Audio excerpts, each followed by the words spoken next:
بالمعروف واداء الیہ باحسان ذالک تخفیف من ربکم ورحمہ فمن اعتدی بعد ذلک فلہ عذاب علیم ولکم فی القصاص حیات یا اولی الالباب لعلکم تتقون کتب علیکم اذا حضر احدکم الموت ان ترک خیرا الوصیۃ للوالدین والاقربین بالمعروف حقا علی المتقین فمن بدلہ بعد ما سمعہ فانما اسمہ علی الذین یبدلونہ ان اللہ سمیع علیم فمن خاف من موص جنفا او اثما فاصلح بینہم فلا اثم علیہ ان اللہ غفور رحیم۔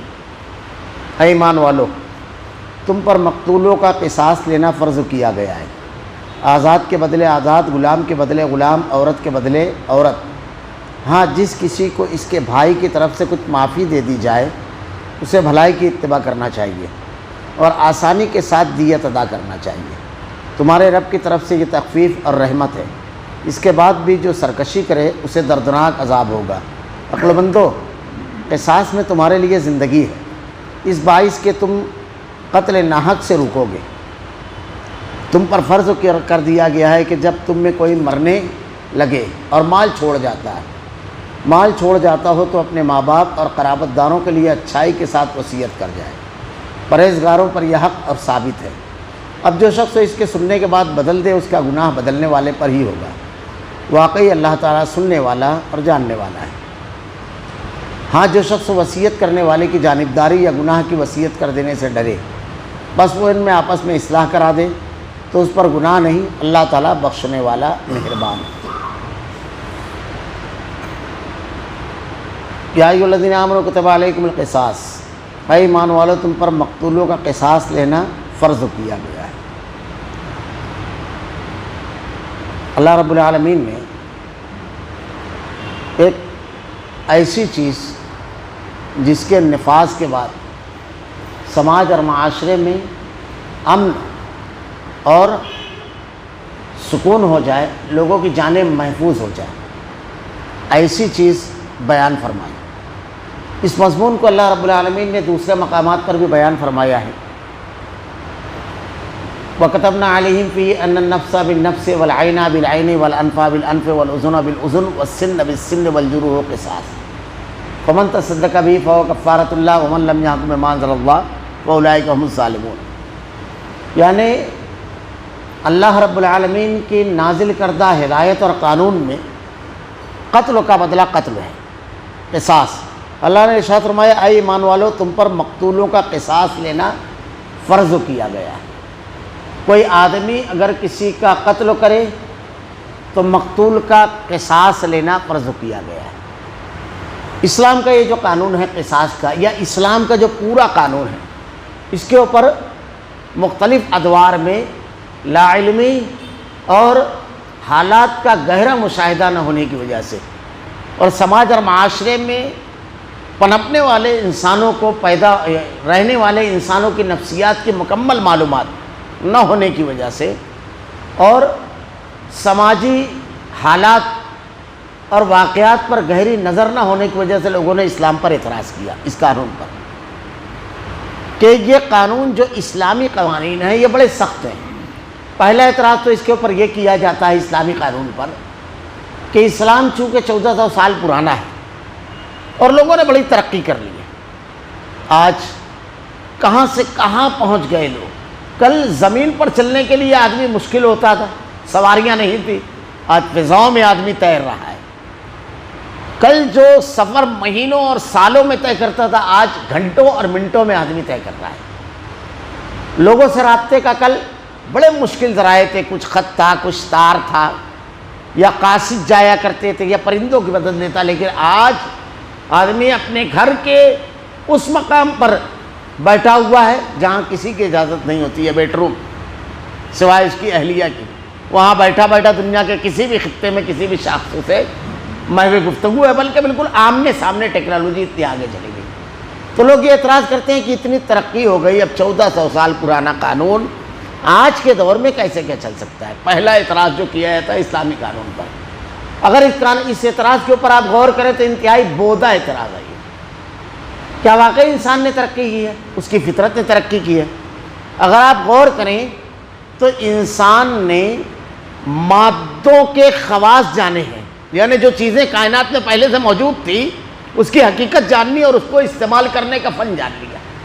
اشیاء میں ہم نے ترقی کی ہے، لیکن انسان کی جو فطرت ہے اس میں کوئی ترقی نہیں ہے. انسان کی فطرت جو پہلے تھی 1400 سال پہلے، بلکہ میں کہتا ہوں 14 نہیں 4000 سال پہلے، بالکل اول انسان حضرت آدم علیہ السلام سے جو فطرت تھی وہی فطرت آج بھی ہے.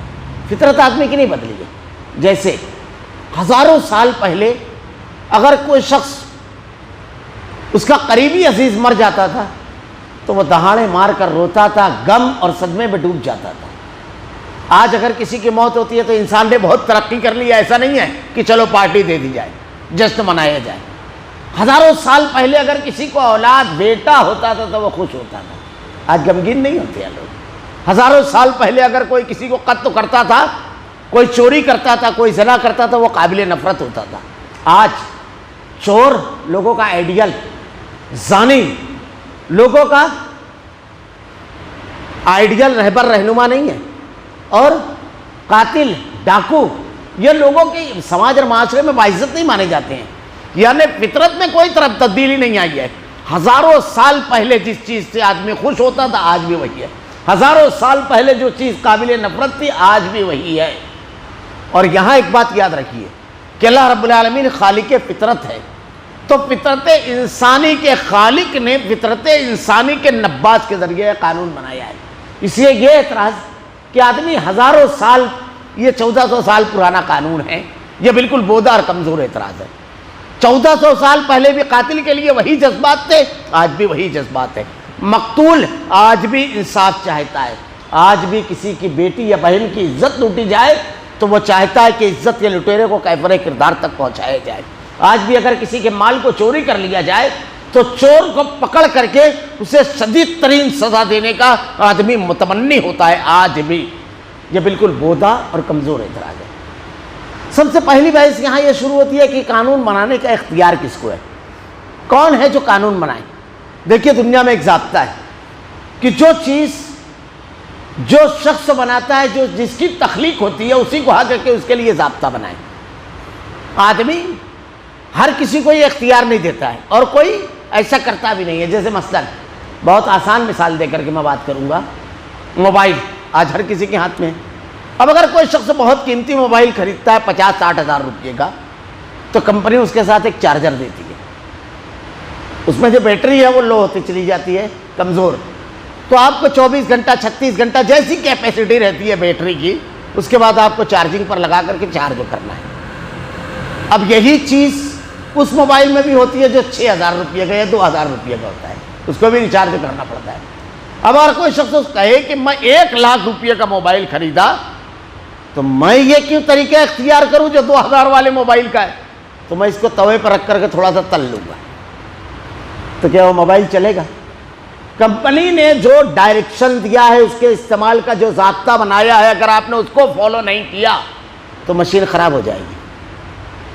ایک آدمی اگر بہت قیمتی کار 50 لاکھ روپے کی، 1 کروڑ کی، 2 کروڑ کی کار خریدتا ہے اور وہ سوچتا ہے کہ اس پیٹرول پمپ پر میں بھی پیٹرول بھرانے جاؤں جہاں 2000-3000 کی ایک سڑی لونا لے کر کے میرے آگے ایک شخص کھڑا رہے گا پیٹرول بھرانے کے لیے، تو میری کار 2 کروڑ روپے کی ہے، اس لیے میں اس میں پانی ڈال کر کے چلاؤں گا، تو کیا چلے گی وہ گاڑی؟ کمپنی نے جو رول فالو کی اس کے لیے بنایا ہے کہ آپ کو پیٹرول ڈالنا ہی ہے پیٹرول ختم ہونے کے بعد. آپ اگر اس کو فالو نہیں کرو گے تو مشین کارآمد نہیں بلکہ فیل ہو جائے گا. جو چیز جو بناتی ہے کمپنی یا جو شخص بناتا ہے اس کے لیے جو ضابطے بناتا ہے، اگر ان ضابطوں کو آپ نہیں فالو کرو گے، اس کے مطابق اس کو استعمال نہیں کرو گے، تو وہ چیز قابل استعمال تو دور کی بات ہے، آپ کے لیے قابل استعمال بھی نہیں رہ جائے گی، یعنی ضائع ہو جانے کا خطرہ ہے. اب دنیا کی چھوٹی چھوٹی چیزوں میں ہم یہ ضابطوں کا لحاظ کرتے ہیں. اتنی بڑی چیز کہ اللہ رب العالمین نے اس پوری کائنات کو بنایا، ہمارا خالق و مالک ہوا ہے، تو ہم دنیا میں کیسے زندگی گزاریں یہ قانون کون بتائے گا؟ ہم بنائیں گے یا وہ بنائے گا؟ موبائل اپنے لیے خود قانون بناتا ہے، گاڑیاں اپنے لیے قانون بناتی ہے، یا گاڑی بنانے والے اس کے لیے قانون بناتے ہیں؟ کون بنائے گا قانون؟ کس کو یہ اختیار ہے؟ فطری جواب یہ ہے کہ اس کا اختیار اس کو ہے جس نے اس کو بنایا ہے، کیونکہ اس کی کمزوریوں، اس کی خوبیوں، اس کی خامیوں، اس کی تنہائی، اس کی مجلس، اس کے تمام حالات، اس کے جوش، اس کی سردی، اس کی گرمی، اس کی نرم و مزاجی، اس کے جذبات کے تمام کیفیتوں کو وہ جانتا ہے خالی، اس لیے وہ قانون بنائے گا۔ تو قانون بنانے کا اختیار اس کو ہے جو مالک اور خالق ہے، اسے اختیار نہیں ہے۔ جو خود ہو مخلوق اس کو اختیار نہیں ہے، تو یہ خالص اللہ کا اختیار ہے۔ دوسری چیز، اسلامی قانون کے بارے میں بہت اختصار کے ساتھ ایک چیز کہہ رہا ہوں، یہ آگے بھی ایک جگہ آئے گی گفتگو، کچھ چیزیں انشاءاللہ وہاں تفصیل سے بیان کر دوں گا۔ ایک اور اعتراض کیا جاتا ہے کہ اسلامی قانون بڑے سخت ہیں، یعنی ایسا قانون ہے جو انسانی سماج اور معاشرے میں آج کے تعلیم یافتہ دور میں نہیں چلنے والا ہے۔ آج بڑی تعلیم، بڑی ترقی ہو گئی ہے، تو یہ قانون جو ہے اس میں ظلم ہے۔ میں ایک واقعہ بتا کے اختصار سے کام لوں گا، بات سمجھنے میں آسانی ہوگی کہ غالباً 1962 میں ایک کانفرنس ہوئی بین الاقوامی سطح پر کہ دنیا کے لیے ایک ایسا قانون بنایا جائے جس کے نفاذ کے بعد سماج اور معاشرے میں جرائم کا خاتمہ ہو جائے، امن قائم ہو، ایسا قانون بنایا جائے۔ اس وقت تو شاہ فیصل سعودی عربیہ کے وزیر خارجہ تھے، تو ان کو نمائندگی کے لیے بھیجا گیا۔ نیو یارک میں یہ کانفرنس ہوگی۔ کانفرنس میں مختلف لوگوں نے مقالے پیش کیے کہ اس قانون کو نافذ کرنا چاہیے تو سماج اور معاشرے سے جرائم ختم ہو جائیں گے اور سماج اور معاشرہ پرسکون زندگی گزارے گا۔ شاہ فیصل نے اسلامی قانون کو پیش کیا تو اس پر ایک پادری نے اٹھ کر کے اعتراض کیا کہ آپ جو قانون پیش کر رہے ہیں جنگل میں نافذ کریں گے تو چلے گا یہ انسانی بستیوں میں جہاں تمدن اور تہذیب کے ساتھ زندگی گزارتے ہیں لوگ علم کے ساتھ، وہاں نافذ نہیں کریں گے، جنگلی قانون ہے۔ عجیب بات ہے، ایک آدمی اگر $1500 چراتا ہے تو آپ اس کے ہاتھ کاٹ دیتے ہو۔ ارے بھائی وہی $15,000 کما کر کے بطور ٹیکس وہ گورنمنٹ کو دے سکتا ہے، وہی ہاتھ اگر محفوظ رہے گا تو۔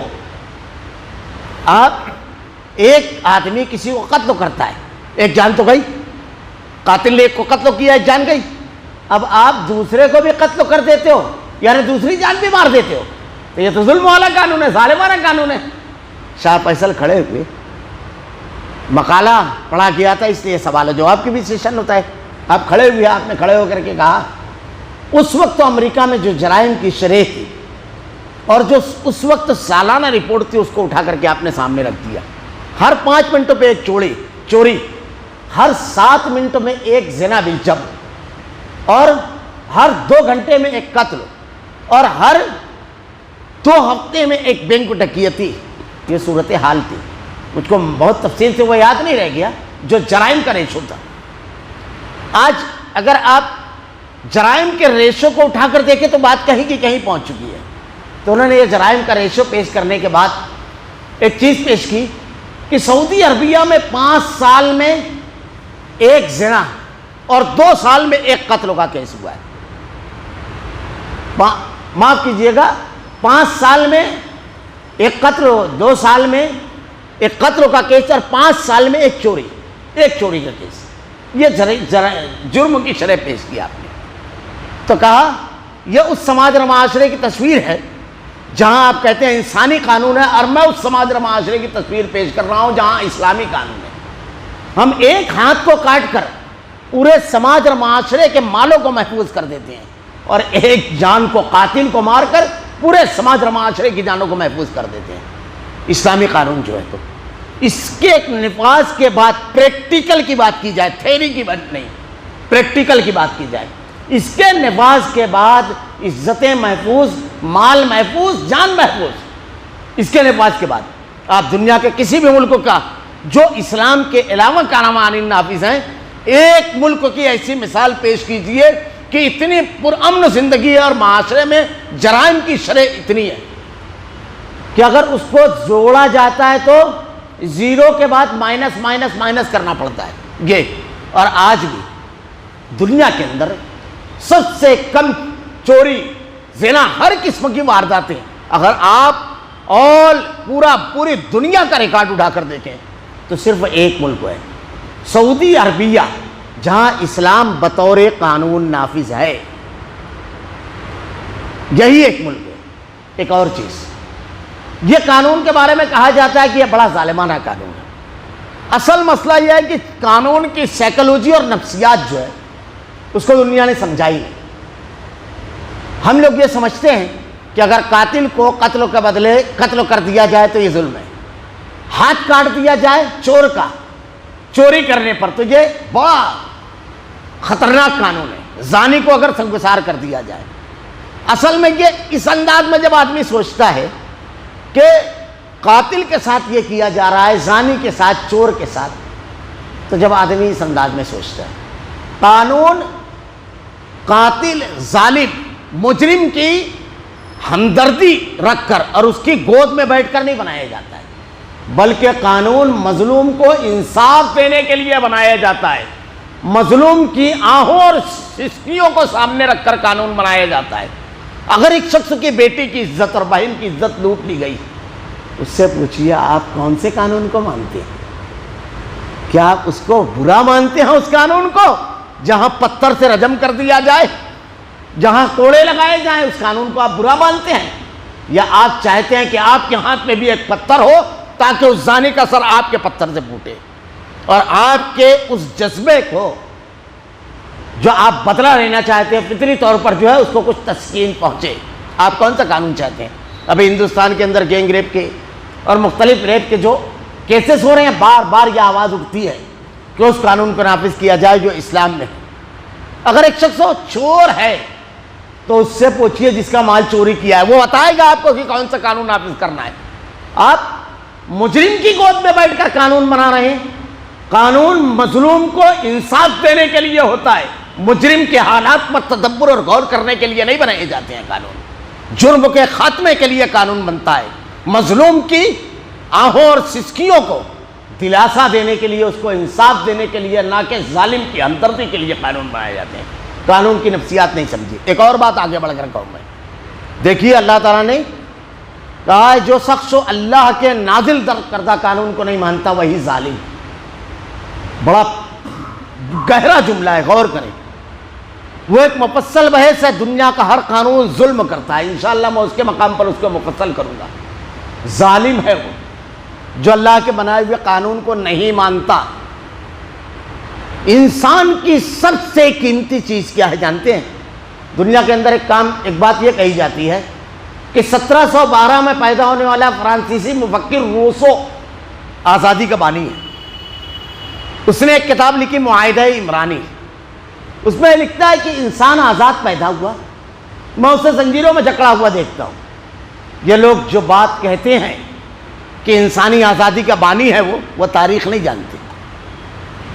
اس سے بہت پہلے حضرت عمر رضی اللہ تعالیٰ عنہ نے مصر کے گورنر کے لڑکے کا جب ایک قبطی سے مقابلے میں شکست ہونے پر مقدمہ آیا تو اپنے سزا دیتے ہوئے ایک تاریخی جملہ کہا تھا حضرت عمر رضی اللہ تعالیٰ عنہ نے، اے عمرو بن عاص، لوگوں کی ماؤں نے انہیں آزاد جنا ہے، کب سے تم نے لوگوں کو غلام بنانا شروع کر دیا؟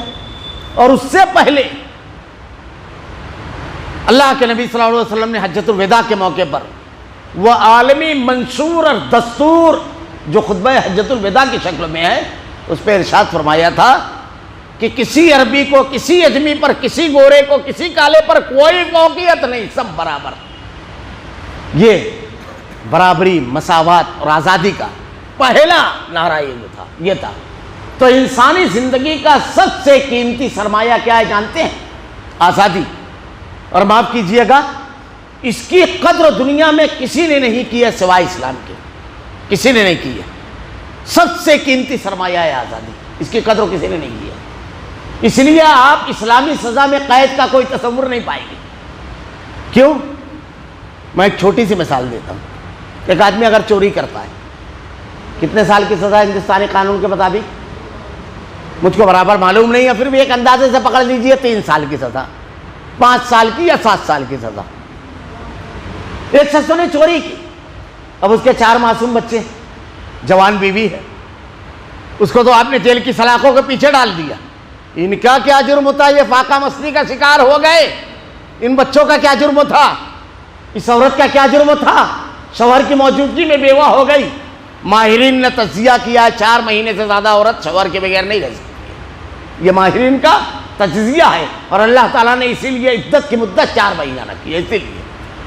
تو یہ جو چیز ہے، انسانی آزادی، انسانی زندگی کا سب سے قیمتی سرمایہ ہے۔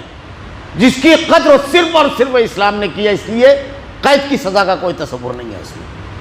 اللہ رب العالمین نے یہاں پر جو بیان فرمایا کہ اے ایمان والو تم پر مقتولوں کا قصاص لینا فرض کیا گیا ہے، یعنی قتل کے بدلے میں قتل کیا جائے۔ دیکھیے اللہ رب العالمین نے یہ جو قانون نافذ کیا ہے یہ سب کے لیے یکساں اور برابر ہے۔ میں نے جو آیت پڑھی وَكَتَبْنَا عَلَيْهِمْ فِيهِ أَنَّ النَّفْسَ بِالنَّفْسِ وَالْعَيْنَ بِالْعَيْنِ وَالْأَنْفَ بِالْأَنْفِ، اس آیت کے بارے میں حضرت عبداللہ ابن عباس رضی اللہ تعالیٰ عنہ کا قول نقل کیا کہ ابن سیرین کہتی ہے کہ آیت اس آیت سے منسوخ ہے، کیونکہ اس میں کہا گیا جو قتل کرے گا اس کے بدلے میں اس کو قتل کیا جائے گا، یہاں بھی، لیکن اس کی مزید تفصیل وہاں بیان کی گئی ہے۔ اللہ رب العالمین نے بیان فرمائی اے ایمان والو تم پر مقتولوں کا قصاص دینا فرض کیا گیا، آزاد کے بدلے آزاد، غلام کے بدلے غلام، عورت کے بدلے عورت۔ ہاں جس کسی کو اس کے بھائی کی طرف سے کچھ معافی دے دی جائے اسے بھلائی کی اتباع کرنا چاہیے۔ معاف کیجیے اگلی آیت کے بارے میں وہ بحث آئے گی منسوخ والی، یہ جو قاتل ہوگا اس کے بدلے میں اس کو قتل کیا جائے گا، جو بھی قتل کیا ہے۔ یہاں پر ایک چیز اور ہے، کبھی اگر ایسا کوئی معاملہ ہو جائے کہ گروپ قتل کرے تو صحیح بخاری کی روایت ہے کہ حضرت عمر رضی اللہ تعالیٰ عنہ کے دور میں 7 لوگوں نے مل کر ایک بچے کا قتل کیا۔ حضرت عمر رضی اللہ تعالیٰ عنہ نے 7 کے بارے میں حکم دیا کہ سب کو قتل کر دیا جائے، کیونکہ سارے قاتل تھے، قتل میں سب شریک تھے۔ فقہاء نے، ائمہ کرام نے اس پر مفصل بحث کی ہے کہ جب ایک بڑا مجمع اور جماعت ہوگی تو یہ دیکھا جائے گا کہ اس میں کچھ لوگ قتل میں کتنے شریک اور کتنے ذمہ دار ہیں۔ جتنے لوگ شریک اور ذمہ دار ہوں اور مقصد میں داخل ہو تو قتل کیا جائے گا۔ اگر کسی عورت نے قتل کیا ہے تو بدلے میں اسی کو قتل کیا جائے گا، مرد کی نے کیا ہے تو اسی کو کیا جائے گا، اس میں کوئی تفریق نہیں کی جائے گی۔ قاتل جو رہے گا اسی کو قتل کیا جائے گا، قتل کے بدلے قتل۔ اللہ رب العالمین نے ارشاد فرمایا ہے ہاں جس کسی بھائی کو اس کی بھائی کی طرف سے کچھ معافی دے دی جائے تو اسے بھلائی کی اتباع کرنا چاہیے۔ پچھلی جو شریعتیں تھیں یہودیوں کے یہاں ایسا تھا، یا تو آپ قتل کا بدلہ قتل کرو اور یا تو معافی دے دو، بس دیت نہیں تھی۔ عیسائیوں کے ہاں نہ دیت تھی نہ قصاص تھا، صرف وہ معافی تھی۔ اللہ رب العالمین نے اہل ایمان کے یہاں یہ رکھا ہے۔ اور میں ایک بات اکثر کہا کرتا ہوں، کافی پرانی بات ہے، ایک مرتبہ میری 7-8 وکیلوں سے گفتگو ہوئی قانون پر، بڑی لمبی بحث۔ تو اس بحث کے دوران میں نے ایک چیز یہ کہی تھی، اور قرآن کی اسی آیت کی بنیاد پر، کہ دنیا کے اندر اللہ رب العالمین نے یہ بدلے کا جو معاملہ ہے قصاص کا، اس میں 3 چیزیں رکھی ہیں۔ 3 چیزیں، یا تو آدمی قتل کے بدلے قتل ہو، یا دیت یعنی قصاص لے لیا جائے، قصاص لیا جائے، یا دیت یا معافی، چوتھی کوئی چیز نہیں ہے۔ اس کا کیا مطلب جانتے ہیں؟ اس کا مطلب یہ ہے کہ انسانی سماج اور معاشرے میں صرف 3 سائیکالوجی کے لوگ پائے جاتے ہیں، چوتھی کوئی نفسیات نہیں پائی جاتی، ورنہ اللہ رب العالمین چوتھی چیز بھی بیان فرماتا۔ کیونکہ اگر کسی کے یہاں کسی کو قتل کیا جائے تو پہلی نفسیات کون سی ہے؟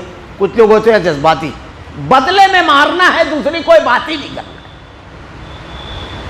ایک طبقہ ایسا ہوتا ہے نا، کوئی بات نہیں کرنا ہے، بس مارنا ہے، آگے بات مت کرو۔ ٹھیک ہے بھائی، قتل کے بدلے قتل۔ جذباتی نقطہ نظر سے سوچنے والوں کے لیے یہ۔ ایک طبقہ ایسا ہوتا ہے جو مادی نقطہ نظر سے سوچتا ہے، اب تو ہو گیا مزید ایک قتل، اس کا فائدہ خالص مادی نقطہ نظر سے۔ الگ الگ اسباب بھی ہوتے ہیں اس کے۔ مقتول کے چھوٹے چھوٹے بچے ہیں، کبھی کبھی اس بنیاد پر اس کا چچا اس انداز میں سوچے کہ اگر قتل کا بدلہ قتل لے لے میں تو ان بچوں کا مستقبل اور فیوچر کا معاملہ کیا ہے۔ تب بھی یہاں پر آدمی کو اس نقطہ نظر سے سوچنا پڑتا ہے، حالات ایسے ہوتے ہیں، وہ مادہ پرست نہیں ہوتا ہے لیکن حالات ایسے ہوتے ہیں۔ تو کچھ دیت لے لی جائے خوب بہا تو ان بچوں کے لیے کچھ سہارا ہو جائے، ان کے فیوچر کے لیے۔ الگ الگ اسباب، تو اگر اس انداز میں سوچنا ہے تو پھر اس کے لیے خون بہا ہے۔ یعنی قتل کا قصاص جو ہے 100 اونٹ جو ہے، 100 اونٹ، یہ اللہ کے نبی صلی اللہ علیہ وسلم کے پہلے سے چلا آ رہا تھا، بلکہ وہ مشہور واقعہ ہے کہ اللہ کے رسول صلی اللہ علیہ وسلم کی ولادت سے قبل حضرت عبد المطلب نے، سیرت کی کتابوں میں یہ روایت موجود ہے اور یہ واقعہ بھی موجود ہے کہ آپ نے کہا تھا کہ اگر مجھ کو 10واں بیٹا ہو تو میں اس کو ذبح کر دوں گا۔ اسی بنیاد پر اللہ کے نبی نے ارشاد فرمایا تھا کہ میں 2 ذبیحوں کا بیٹا ہوں، ایک حضرت اسماعیل ذبیح اللہ اور دوسرے عبداللہ۔ جب یہ ارادہ مکمل کرنے کے لیے آپ عبد المطلب ابو طالب حضرت عبداللہ کو لے کر آئے تو سارے بھائی کھڑے ہو گئے۔ پھر کاہنوں کو بلایا گیا اور انہوں نے بتایا کہ ایسا کرو کہ ایک پر عبداللہ لکھو اور ایک پر 10 ہو، تو ہر مرتبہ نام عبداللہ کا نکلے۔ تو جب تک عبداللہ کا نام نکلتا رہا اونٹ بڑھاتے رہے، جب 100 اونٹ ہوئے تو اونٹ کا نام نکلا، تو 100 اونٹ ذبح کر دیے اور کہا کہ جس کو چاہے اس کا گوشت تو لے کر کے جائے۔ تو عرب میں یہی رواج تھا پہلے بھی کہ خوب جو ہے 100 اونٹ کی دیت ہوتی، قصاص جس کو کہتے ہیں، دونوں کے درمیان جو معاملہ طے ہو جائے جتنے پر۔ یہ دوسری نفسیات۔ اور تیسری اخلاقی اور روحانی نقطہ نظر۔ آدمی سوچتا ہے کہ ایک خون تو ہو گیا، اس نے جذبات میں غلطی کر ڈالی، اب مزید ان کے شرمندہ ہے اس پر وہ بہت زیادہ وہ ہے، اس لیے معاف کر دینا چاہیے۔ اللہ بھی معافی کو پسند کرتا ہے، بہت بڑی چیز ہے، تو آدمی چاہے تو معاف کر دے۔ اس میں اور ایک چیز ہے، ایک ہوتا ہے قتل عمد، ایک ہوتا ہے قتل خطا۔ قتل خطا جو ہے اس میں قصاص نہیں، یعنی ایکسیڈنٹلی حادثاتی طور پر آدمی کا کوئی منصوبہ قتل کرنے کا نہ ہو، جیسے گاڑی چلا رہا ہے اور اچانک کوئی شخص دوڑتا ہوا سامنے آ گیا، اس کا کوئی ارادہ قتل کا نہیں تھا، لیکن بہرحال ذریعہ وہی بنا اس کے قتل ہونے کا، تو یہاں بدلے میں قتل نہیں کیا جائے گا، دیت لی جائے گی۔ قتل خطا جو ہوتا ہے اس پر معاملہ یہ ہے، لیکن خاص طور سے منصوبہ بند ڈھنگ سے یا جذبات میں غصے میں آدمی وار کر رہا ہے اور وہ جانتا ہے کہ الٹی سیدھی جگہ لگنے پر یہ سب ہو جائے گا اور پورے واقعات اور شواہد اس بات کی نشاندہی کرتے ہیں، تو پھر اس کا معاملہ مقتول کے ورثاء کے اوپر رہے گا۔ اور خاص طور سے اگر ایسا کرتا ہے تو ان حالات کے مطابق اس وقت ہوگا قاضی تمام کے تمام زاویوں پر غور کر کے پھر فیصلہ فرمائے گا کہ وہ معاملہ کیا، تو جیسا معاملہ ہوگا ویسا۔ تو یہ 3 چیزیں اللہ تعالیٰ نے کی ہے، تمہارے رب کی طرف سے یہ تخفیف اور رحمت ہے۔ اس کے بعد بھی جو سرکشی کرے اسے دردناک عذاب ہے۔ اب اگر کوئی آدمی دیت لے لیتا ہے، قصاص لے لیتا ہے، معاف کیجیے گا دیت لے لیتا ہے، دیت لینے کے بعد جب موقع ملے تو پھر مقتول جو ہے یا اس کے جو قریبی ہیں مقتول کے، وہ قاتل کو مروا دیتے ہیں، مار دیتے ہیں۔ اللہ رب العالمین نے ارشاد فرمایا اس کے لیے دردناک عذاب ہے۔ دنیا کے اندر بھی ذلت رسوائی ہے اور آخرت میں دردناک عذاب ہے اگر آدمی اس کے بعد بھی غلط حرکت کرتا ہے۔ اگر آپ نے لے لیا خوبہ قصاص دیت لے لی تو پھر آپ کی طرف سے کوئی رد عمل نہیں ظاہر ہونا چاہیے اس کے اوپر۔ اللہ نے ارشاد فرمایا وَلَكُمْ فِي الْقِصَاصِ حَيَاتٌ يَا أُولِي الْأَلْبَابِ۔ اب ایک بات جو رہ گئی تھی یہاں پر پوری ہو جائے گی۔ اللہ نے ارشاد فرمایا عقل مندو قصاص میں تمہارے لیے زندگی ہے، اس باعث تم قتل ناحق سے رکو گے۔ یہ بدلہ جو ہے قصاص اسلامی قانون جو ہے، اللہ نے کہا وَكَتَبْنَا عَلَيْهِمْ فِيهِ أَنَّ النَّفْسَ بِالنَّفْسِ، جان کے بدلے جان، وَالْعَيْنَ بِالْعَيْنِ، آنکھ کے بدلے آنکھ، وَالْأَنْفَ بِالْأَنْفِ وَالْأُذُنَ بِالْأُذُنِ وَالسِّنَّ بِالسِّنِّ وَالْجُرُوحَ قِصَاص، ناک کے بدلے ناک، کان کے بدلے کان، دانت کے بدلے دانت، مختلف زخموں کے بدلے مختلف زخم، بالکل اتنا ہی بدلہ۔ کبھی بھی اگر بدلہ لینا ہے تو جتنا آپ کے ساتھ ظلم ہوا ہے اس سے زیادہ بدلہ نہیں لینا ہے۔ اللہ نے بار بار یہ بیان فرمایا ہے کہ تم زیادتی نہ کرو۔ آدمی کا ایسا نہیں ہے کہ تو ایک تماچا مارا نا تیرا ہاتھ ہی اب توڑواؤں گا، یہ بدلہ نہیں ہے، یہ ظلم ہے، یہ قصاص نہیں ہے۔ سامنے والے نے ایک مرتبہ آپ کو برا کہا، آپ اس کو جب اٹھتے ہو جب بیٹھتے ہو یہی کام کرتے ہو، یہ بدلہ نہیں ہے، یہ تو آپ ذاتی کرنے لگے، اور شیطان یہی کرواتا ہے۔ بڑی سختی کے ساتھ اس کی تاکید کی گئی ہے، جتنا ظلم سامنے والے نے کیا اتنا۔ اب اللہ تعالیٰ نے ارشاد فرمایا یہاں پر عقل مندو قصاص میں تمہارے لیے زندگی ہے، بدلے میں زندگی ہے۔ یعنی اگر قاتل کو قتل کر دو گے، بدلہ لو گے، تو زندگی ہے، سب کی جان اور مال محفوظ رہے گی۔ میں ایک واقعہ اکثر بیان کرتا ہوں، اس کو یہاں پر بیان کر دوں گا تاکہ بات سمجھنے میں آسانی ہو۔ بدلے میں زندگی کیسے ہے؟ ہمارے یہاں بدلے کا قانون نہیں ہے۔ قتل کرنے کے بعد قاتل کو معلوم ہے کیا وہ کتنے دن کہتے ہیں کہ بیل نہیں ہوتی ہے، اس کے بعد پھر چھٹ کر کے آرام سے گھومتے رہتے ہیں۔ ہر جرم کا کرنے والا یہ جانتا ہے، اسی لیے جرائم کی شرح اتنی زیادہ بڑھی ہوئی ہے۔ خوف ختم ہو گیا۔ مجھ کو اچھی طرح یاد ہے کہ بامبے میں ایک بزرگ، ان کو لوگ کہہ رہے تھے جاؤ حج کرنے، تو مجھ سے بھی جب میں وہاں گیا بامبے میں مسجد میں نماز کے بعد جب میرے سامنے بھی کہا، تو میں نے کہا کہ اللہ تعالیٰ کا بڑا رحم ہے تمہارے اوپر، اتنے غریب ہو لیکن کتنے لوگ ہیں جو تم کو حج کروانا چاہتے ہیں، لیکن تم تیار کیوں نہیں تھے؟ تو مجھ سے کہا کہ شاید آپ سمجھائیں تو تیار ہو جائیں۔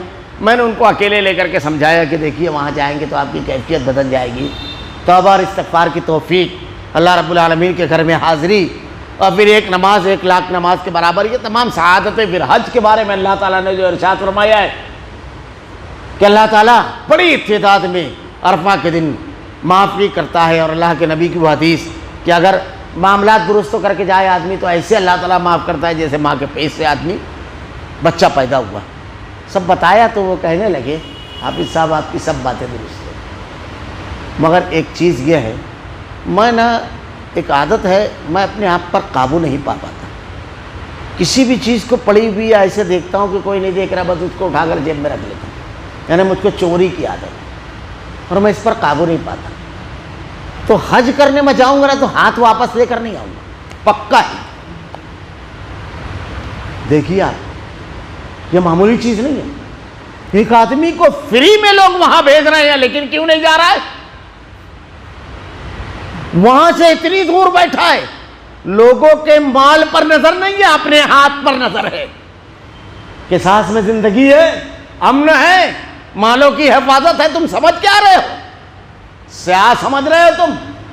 میں نے بتایا تھا نا، میری وکلا سے گفتگو بھی تھی، تو ایک وکیل کہتا ہے یہ ہاتھ کاٹنے والا جو قانون ہے آپ کا بڑا سخت ہے۔ یہ میرے خیال سے 1981 یا 82 کی دہی کی بات ہے، جب میری گفتگو بھی تھی۔ اس وقت کے حالات پر نظر رکھیے، جب موبائل نہیں تھا، یہ سب تھا بھی نہیں، اس کا تصور بھی نہیں تھا۔ تو میں نے ان سے پوچھا کہ ایک بات یہ بتائیے کہ آپ کی والدہ کا آپریشن ہے۔ ڈاکٹر نے کہہ دیا کہ اتنا بڑا آپریشن ہے کہ آپ کو 50,000 روپیہ بہرحال لا کر کے جمع کرانا ہے، ورنہ آپریشن نہیں ہو سکتا۔ اس کے جو لوازمات ہیں، جو تمام چیزیں ہیں، جو اخراجات ہیں، اور یہ بالکل داؤ پر لگی ہوئی ہے۔ آپ نے کہا کوئی بات نہیں، ڈاکٹر صاحب نے آپ سے کہا کہ کل شام تک کے آپ کو پیمنٹ جمع کرانا ہے، آپریشن بالکل ضروری ہے۔ اب آپ صبح گئے بینک کو، جا کر آپ نے پیسہ نکالا، پیسہ لے کر کے آپ نکلے کہ جا کر کے دواخانے میں جمع کرایا، راستے میں چور نے اپنا ہاتھ بتا دیا، آپ کی ماں نہیں بچی، مر گئی۔ زندگی اور موت اس کے ہاتھ، لیکن اسباب علل کی دنیا ہے، کیا کریں گے آپ؟ بولے اس کو مار ڈالوں گا اگر وہ ملے تو۔ مولا ذرا سا ایک سوال کا اور جواب دے دیجیے۔ آپ کا بچہ ہے، اس کا ایڈمیشن ہو گیا، اب ہمارے ہاں تو معزز قابل احترام ماسٹر ڈگری مانی جاتی ہے ڈاکٹری، اس میں ہو گیا۔ اب فیس کے بارے میں کہا کہ 25,000 آپ کو یہ جمع کرانا ہے، اور کل کی ڈیٹ آخری ڈیٹ ہے 5 بجے تک کہ آپ کو کرانا ہے۔ 5 بجے سے پہلے آپ کے پاس کوئی مسئلہ نہیں۔ بینکوں میں 30,000 تھا، 25,000 آپ نے اسی ٹائم کے لیے رکھا ہوا تھا، نکالا اور لے کر کے نکلے، راستے میں چور نے ہاتھ بتا دیا۔ اب شام تک آپ نے ساری کوشش کر لی لیکن پیسہ نہیں ملا،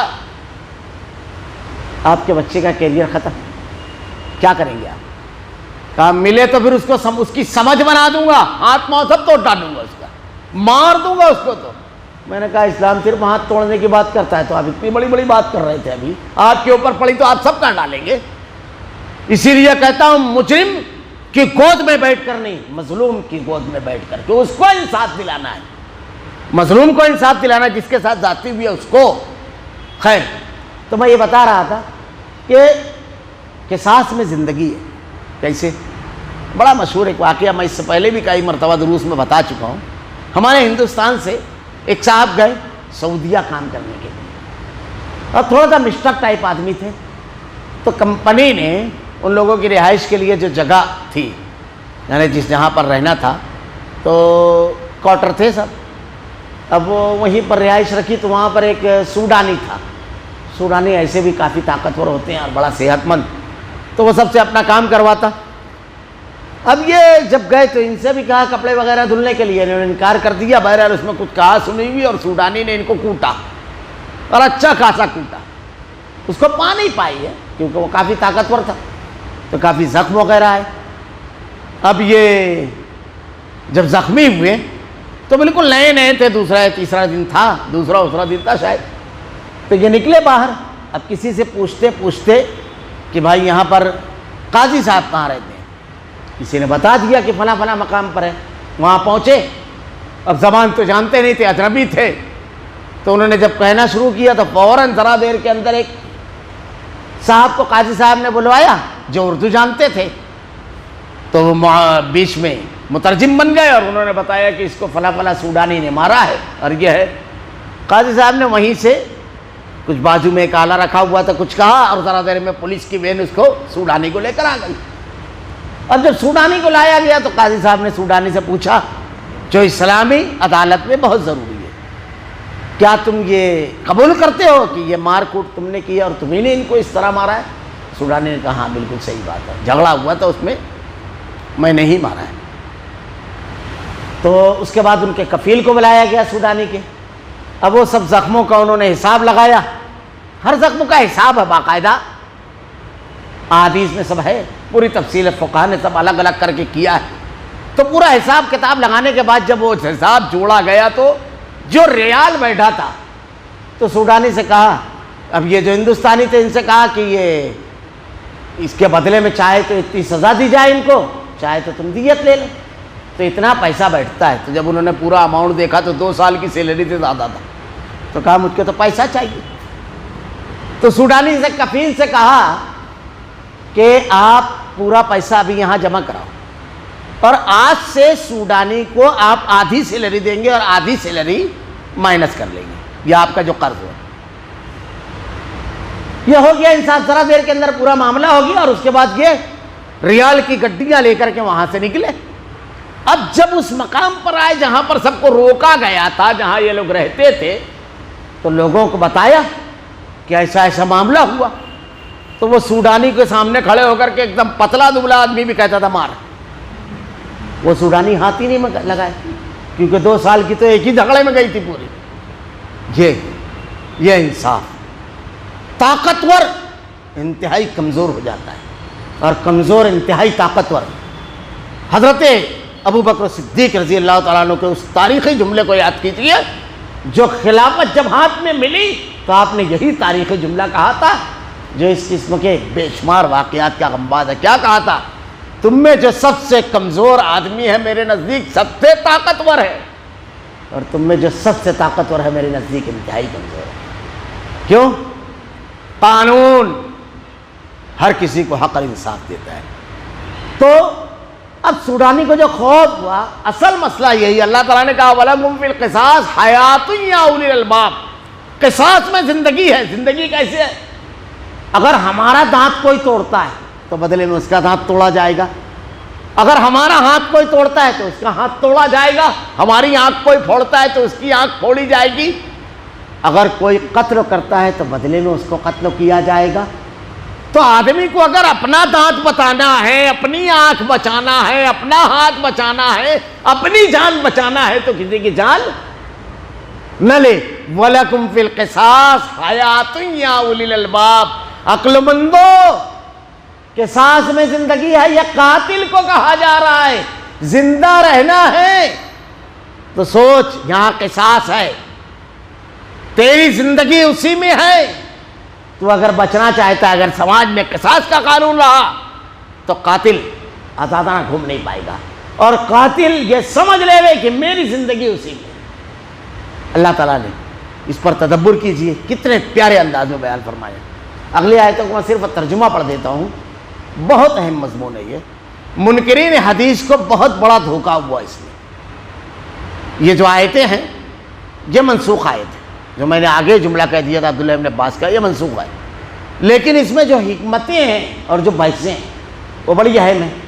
اور ایک اللہ کے نبی کی بڑی مشہور حدیث ہے، اس سے دھوکہ دیتے ہیں منکرین حدیث، کہ حدیث سے لوگ قرآن کو رد کرتے ہیں، قرآن کو منسوخ کرتے ہیں، حالانکہ ایسا نہیں ہے۔ حدیث میں وضاحت ہے، منسوخ قرآن ہی نے کیا ہے قرآن سے، اور اللہ نے کہا ہے ما ننسخ من آیت او ننسها نأتی بخیر منہا ومثلہا علم تعالی من اللہ علی کل شیء قدیر، کہ یہ جو احکامات اللہ تعالیٰ بدلتا ہے تو اس سے بہتر لاتا ہے۔ میں ترجمہ پڑھ دیتا ہوں، انشاءاللہ اس کی تفصیل آئندہ ہفتہ بیان کروں گا۔ تم پر فرض کیا گیا ہے کہ جب تم میں کوئی مرنے لگے اور مال چھوڑ جاتا ہو تو اپنے ماں باپ اور قرابت داروں کے لیے اچھائی کے ساتھ وصیت کر جائے۔ یہ وصیت کس کے لیے ہے، کب ہے، کتنی ہے، اس کا جاننا بہت ضروری ہے۔ ایک روایت صرف بیان کر دیتا ہوں، اگر کسی کے ذمے وصیت ہے، یعنی اس کو وصیت کرنا ہے، بعض حالات ایسے ہوتے ہیں کہ جب آدمی کے لیے وصیت ضروری ہوتی ہے، کسی کے ذمے اگر وصیت ہے تو ایک رات بھی ایسی نہ گزارے جب اس کے تکیے کے نیچے اس کی وصیت تیار نہ رہے۔ عبداللہ ابن عمر رضی اللہ تعالیٰ عنہ کہتے ہیں 3 راتیں، عبداللہ ابن عمر رضی اللہ تعالیٰ عنہ کہتے ہیں یہ بات جب میں نے سنی تو میں نے کوئی رات نہ گزاری جب میری تکیے کے نیچے میری وصیت تیار نہ تھی۔ کن حالات میں، کب وصیت ضروری ہے؟ اب ہمارے یہاں ایک دم عام سی بات ہے، آدمی کی زندگی میں اگر اس کا بیٹا مر جائے تو اس صورت میں جو شکلیں ہیں، اس کی تفصیلات انشاءاللہ آئندہ ہفتہ بیان کروں گا۔ یہ بتانا بہت ضروری ہے کہ کن لوگوں کے اوپر وصیت ضروری ہے، فرض ہے، اور کن لوگوں کے لیے وصیت ہم نہیں کر سکتے، کن لوگوں کے لیے، یہ پوری بحث انشاءاللہ آئے گی۔ پرہیزگاروں پر یہ حق اور ثابت ہے۔ اب جو شخص اسے سننے کے بعد بدل دے، وصیت اگر کی گئی اور اس میں کوئی تبدیلی کی گئی، بعض حالات میں تبدیلی بھی کی جائے گی، لیکن کن حالات میں تبدیلی کی گئی تو بدلنے والے پر ہی اس کا گناہ ہوگا۔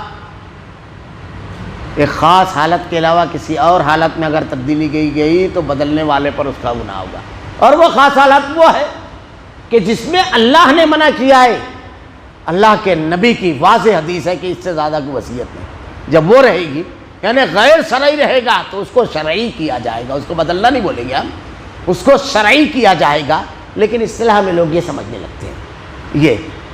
ہاں، جو شخص وصیت کرنے والے کی جانبداری یا گناہ کی وصیت کر دینے سے ڈرے، بس وہ ان میں آپس میں اصلاح کرا دے وے۔ کبھی کبھی آدمی کسی سے ناراض رہتا ہے تو کچھ کر جاتا ہے، کبھی کسی سے راضی رہتا ہے تو کچھ کا کچھ معاملہ کر جاتا ہے، بہت بڑے بڑے حادثات ہوتے ہیں اس میں۔ تو جس کو آدمی گواہ بنا رہا ہے، جو لکھ رہا ہے، جو بیچ میں ہے، جس کو علم ہے، وہ سیدھا کروا دے وے۔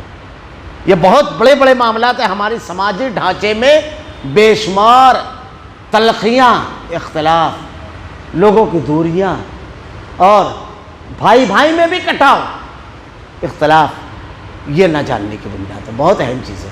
ایک چیز میں اکثر کہا کرتا ہوں، دیکھیے کتنے کی ایک بیاض ملتی ہے، 10 روپیہ، 5 روپیہ، ڈائری تو 5 ہی روپیے کی ملتی ہے، پوری زندگی آدمی گزار دیتا ہے، لیکن اچانک اگر موت آئی تو اس کے بچوں کو معلوم ہی نہیں رہتا ہے کس کا لینا، کس کا دینا، کس کا کیا۔ بالکل صاف شفاف حساب رہنا چاہیے۔ ہم لوگ کمبائن فیملی میں رہتے ہیں، مشترکہ خاندانی نظام میں، اور ہمارے جو کاروبار وغیرہ چلتے ہیں اس میں بھی یہ سب چیز لکھی رہنا چاہیے۔ بہت ضروری چیزیں ہیں یہ۔ اللہ رب العالمین نے یہ جو حکم دیا ہے، اس کی بنیاد پر کتنے بڑے بڑے نقصانات ہمارے سماج اور معاشرے میں ہوئے ہیں، میں آئندہ ہفتہ اس کی تفصیل بتاؤں گا، اور کتنے بڑے بڑے اختلاف کھڑے ہوئے ہیں۔ بعض مرتبہ بھائی ایسے دشمن ہو گئے، دوست ایسے دشمن ہو گئے ایک دوسرے سے، یہی قلم نہ چلانے کی وجہ سے۔ معاملے میں بالکل شفافیت رہنا چاہیے، جو معاملہ آگے پیش آنے والا ہے اس کو بھی شفاف طریقے سے لکھ کر رکھنا چاہیے، اپنے متعلقین کو اس کی اطلاع رکھنا چاہیے۔ تو اللہ نے کہا کہ اگر کوئی ایسا ہے کہ گناہ وغیرہ کا معاملہ لکھ رہا ہے تو صفائی کر دینا چاہیے، بس وہ ان میں آپس میں صلح کرا دے تو اس پر کوئی گناہ نہیں۔ اللہ بخشنے والا اور مہربان ہے، رب العالمین بہت معاف کرنے والا ہے، خیر کے ساتھ کام کرنے والوں کے لیے۔ اس میں ایک بات یاد رکھیے کہ جب احکامات ختم ہوتے ہیں یا آیت ختم ہوتی ہے، کوئی حکم ہو، کوئی دلیل، کوئی اللہ رب العالمین کی طرف سے ہدایت کے بعد تو جو آخری جملہ ہوتا ہے جو اللہ کی جو صفت بیان کی جاتی ہے بڑی زبردست رہتی ہے، اس مضمون سے اس کا بڑا گہرا تعلق رہتا ہے۔ اللہ رب العالمین سے دعا ہے کہ رب العالمین اسلامی قوانین پر عمل کرنے کی توفیق دے، اسے نافذ کرنے کی توفیق دے۔ رب العالمین حکمرانوں کے دل میں یہ بات ڈال دے رب العالمین کہ انصاف کی تکمیل کے لیے منصفانہ اور عادلانہ قانون کو وہ لوگ نافذ کریں رب العالمین۔ الہ العالمین جرائم اور گناہ سے معاشرے کو پاک فرما رب العالمین۔ رب العالمین شیطان کے بہکانے کی بنیاد پر آدمی گناہ اور غلطیاں کرتا ہے، اللہ ہدایت کو دینے والا تو ہے۔ اللہ تو نے وعدہ کیا تھا سچا کہ میں میرے بندوں کی حفاظت کروں گا، رب العالمین ان محفوظ بندوں میں ہم کو شامل کریں۔ الہ العالمین جو احکامات تو نے دیے ہیں مالی اور بدنی اعتبار سے تمام احکامات پر عمل کرنے کی توفیق دے۔ اللہ ساری محبت اور تعلقات کو رب العالمین تیرے احکامات پر قربان کرنے کی اور تیرے احکامات کے مطابق برتنے کی توفیق دے۔ ہمارا خاتمہ ایمان پر فرما، ربنا لا تزغ قلوبنا بعد إذ هديتنا وهب لنا من لدنك رحمة إنك أنت الوهاب۔ سبحانك اللهم وبحمدك أشهد أن لا إله إلا أنت أستغفرك۔